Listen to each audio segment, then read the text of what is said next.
What's up everyone, it's Shem. Great to have y'all back for another video, all 69 of you. If you didn't know, I was in New York City for New Year's, so let's roll the cinematic tape here.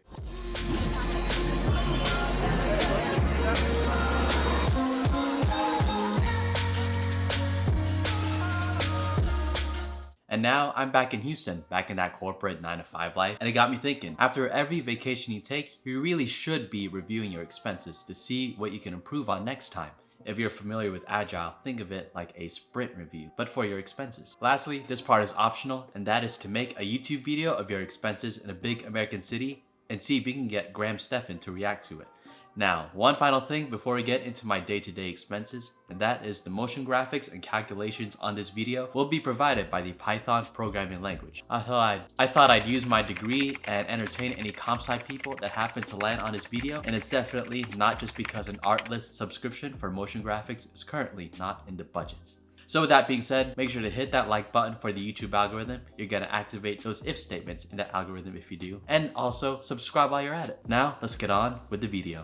Alright, so kicking it off at day one, this day and the last day were definitely the least exciting days of the trip. My flight to New York was non-stop and had no delays or hiccups whatsoever, but my girlfriend had one of those canceled flights by Southwest, and then the other airline she booked a last-minute flight with also had its own delays. So I was at LaGuardia for 6 or 7 hours just playing on my Switch and editing pictures that I took while I was on the plane. While waiting, my first expense and meal of the day was from Dunkin' Donuts. After my girlfriend finally arrived, we took a taxi to our Airbnb in Brooklyn, and this taxi ride cost about $50, which we paid for with cash. So I'm not really gonna count that since it wasn't charged to a card or bank account or anything like that. Our first meal together in New York City was from New People's Chinese food, and we ordered through Grubhub. It's one of those Chinese restaurants where the menu is written in bad English, so you just know the food is gonna be extra good. And the total for that meal was $45.92. So now let's write up some code for day one and total up our expenses, and that gives us $59.07.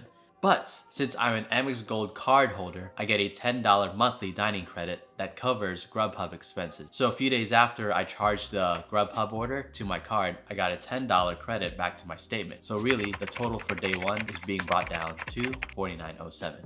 All right, we're now on day two. Give it up for day two. Day 15! Give it up for day 15! So to get around New York, we use the subway like how most regular people do. And our first expense of the day was a week pass that gives you unlimited subway rides for $34. This was actually a good deal because of how much we were using the subway to get from Brooklyn to Manhattan every day, in addition to just using the subway to go to all the different sites around Manhattan. Our first stop of the day was at the Met, or the Metropolitan Museum of Arts.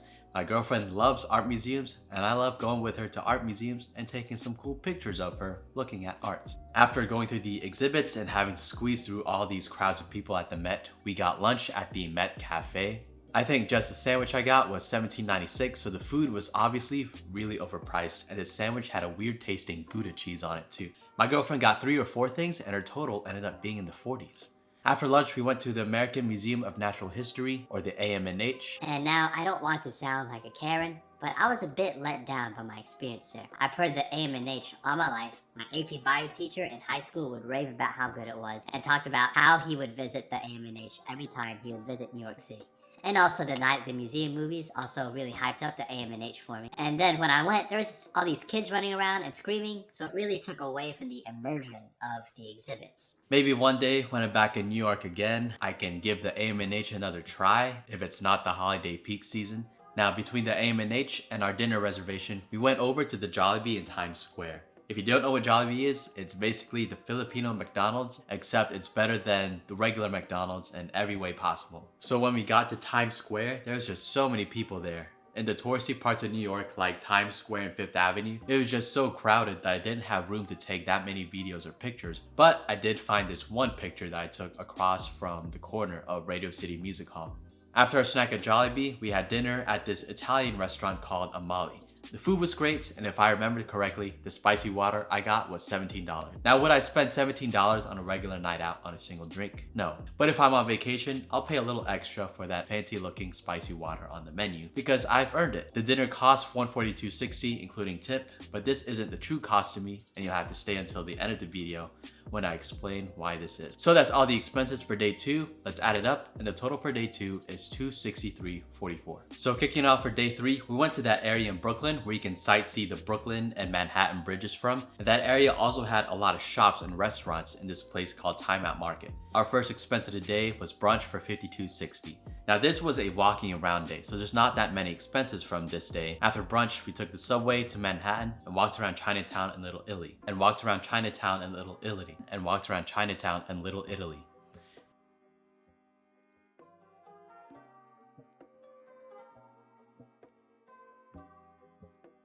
After walking around some more, we found ourselves in that weird time again between lunch and dinner. So we got matcha tea lattes from this coffee shop on a side street stemming from 5th Avenue, and those 2 lattes cost $13.06. After that, we went back to Brooklyn again and got dinner at this Mediterranean restaurant called Via Roma. It was a really small, cozy restaurant, and it was really dark in there, so I couldn't really take that many videos. But the food was great, and I feel that it was the best value. For an appetizer or 2 entrees, 2 spicy drinks for me, and a 20% tip, total only came out to $118.57. I think being in Brooklyn definitely had a play in making the meal cheaper, as you'll see from the next 2 dinners in Manhattan in the next 2 days. So this is for all the people in New York that are currently living there. Is the difference between Manhattan and Brooklyn that noticeable? Drop a comment down below. So to finish off day 3, our total is $184.23. Alright, so now we're in day 4, New Year's Eve. Our first meal of the day was at Rose's Pizza, my first ever New York City pizza experience. It was the best pizza I've ever had. No sit-down restaurant's pizza can beat a casual New York City pizza. All the people that rave about New York City pizza, I get y'all now. Next, we went to the JP Morgan Library and Museum. It was a nice little spot and had very nice architecture. I learned from this experience that to have extravagant, over-the-top nice things and period pieces from major events in history, you just need to be filthy rich.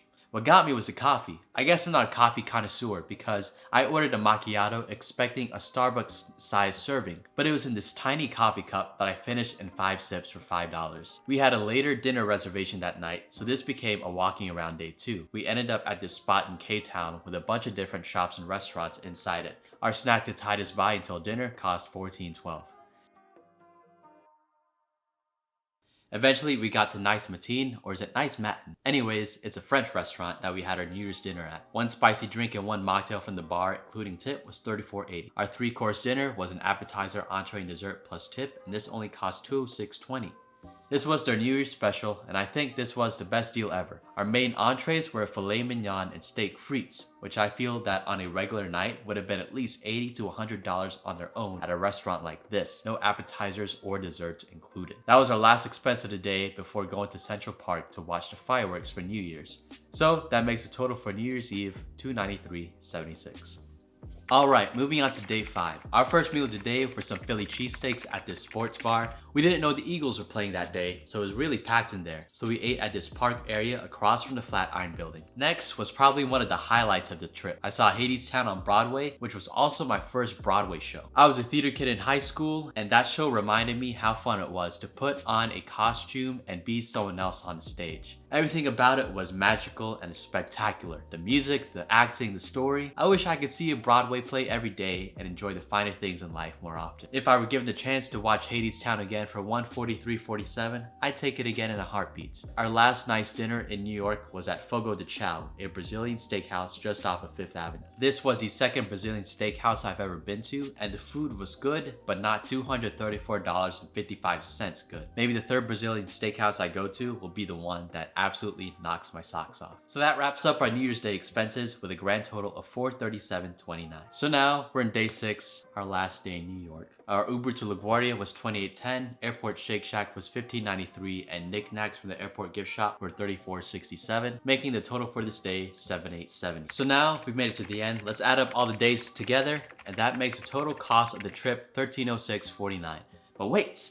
Remember how I said earlier, the expensive dinners weren't the true cost to me? My girlfriend and I have a system of splitting big expensive meals together. We would buy each other snacks and coffee throughout the days on the trip, and then we just keep alternating who would buy each other snacks. But we would split the big meals between us. So after adjusting for my girlfriend's portion of the meals, that brings my adjusted daily spend down to $867.97. Now how about travel expenses like airplane rides and the Airbnb? This was actually the first trip that I credit card hacked. Earlier in 2022, I got the Chase Sapphire preferred card when the bonus was 80,000 points. So after getting the 80,000 points and referring the Chase Sapphire Preferred and another Chase card to a family member, this gave me a lot of points that would go towards the trip. So after doing some math and maximizing my points values for the trip, I got the Airbnb we stayed at, which cost $940, and a $350 plane ride going back to Houston, all for free. The flight going to New York was also around $350, but I was able to use my remaining points to get $100 off the flight, making my total travel expenses for the trip only $250 and saving nearly $1,400 in the process. Now, as I mentioned earlier, I'm also an Amex Gold card holder, and while I was charging everything on my Amex while I was in New York City, I met the spend requirement for its introductory bonus. So really, if you think about it, going on this trip and spending money is also helping me pay for my next trip, wherever that may be. So with this example, credit card hacking is definitely a system that works, but only if you're responsible and have money to spend to begin with. If you have bad impulse control with cards, or if you're not earning enough to make the spend requirements in their time frame, or if you can't pay the balance in full of your statement every month, then this system is probably or definitely not for you. So do I regret any of the expenses that I made while on this trip? No. Other than that $5 macchiato. I'm in my 20s, and in my opinion, your 20s are the best time of your life to travel. Of course, this has certain caveats, like how good are your spending habits and your overall financial situation. But if you have the opportunity to travel, definitely take it. You have the least amount of responsibility and all these extra expenses in your 20s. By the time you reach 30 and 40, you might have kids, which means more airplane seats to pay for, bigger hotel rooms to pay for, and more meals to pay for. When you're in your 20s, you're the only person you have to worry about. And to me, that's beautiful. You can make the most out of your life when you don't have other obligations. So make some good choices while you're young. If you go to college, major in something useful and get a high earning job straight out of undergrad, so you can take advantage of all the time you have now while you still have it in your 20s. If you made it to the end of the video, thanks so much for watching. Leave a comment what you thought down below and comment what you'd like to see next. Thanks again for watching, everyone. Like and subscribe if you haven't yet. It's good for the algorithm. And I'll see y'all in the next one.